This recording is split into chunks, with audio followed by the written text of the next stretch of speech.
जी नाज़रीन, इस वक्त हमारे साथ मौजूद हैं मोहम्मद इस्माइल लालपुरिया और ये तर्जुमान हैं सिंध ताजिर इत्तेहाद के। आज इनसे बात करते हैं कराची के हवाले से। कराची को जो कचरा कराची बना दिया गया है, कराची एक रोशनियों का शहर कहलाता था पहले। आज इनसे बात करते हैं कि इनका क्या कहना है इस हवाले से। शहर कराची जो है वो एक बहुत अच्छा खूबसूरत शहर था, रोशनियों का शहर था। दुनिया भर से लोग आके यहाँ पे सैर व सयाहत करते थे। लेकिन अब ये जो है वो कचरे का ढेर बन गया है। सड़कें खुदी हुई हैं, गटर बह रहे हैं, कचरा को उठा नहीं रहा, क्योंकि कोई यहाँ पे बल्दियाती निज़ाम ही नहीं रहा। सियासी जितनी भी हैं पार्टियाँ, वो आपस के अंदर में एक दूसरे से जंग कर रही हैं। विफाक अलग लड़ रहा है, सूबा अलग लड़ रहा है, बल्दियाती अलग लड़ रहा है।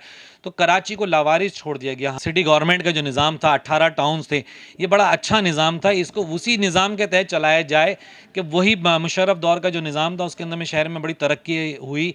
कौंसलर ज़्यादा थे, काम कर रहे थे, और मुख्तलिफ पार्टीज़ के जो मुख्तलिफ लोग आके उसमें काम कर रहे थे।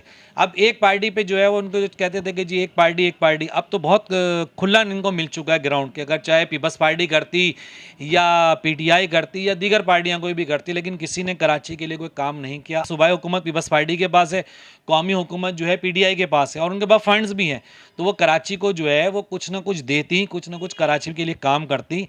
वही दोबारा अगर कराची को इस तरह इन्होंने छोड़ दिया गया लावारिस, तो फिर दोबारा अगर कोई ऐसी पार्टी वजूद में आ गई और वो दोबारा यरगमाल कराची बन गए, तो फिर वो इल्ज़ाम ना देंगे जी कराची वाले कराची के लिए काम खुद करेंगे। जी नाज़रीन, बात यह है कि जहाँ हुकूमत की ज़िम्मेदारी अपनी जगह, वहाँ पे आवाम को भी अपना अहम किरदार अदा करना चाहिए और अपने हिस्से का काम करना चाहिए। कैमरामैन अमजद इकबाल के साथ Afaq Ahmed Siddiqui, M7 city news, Karachi.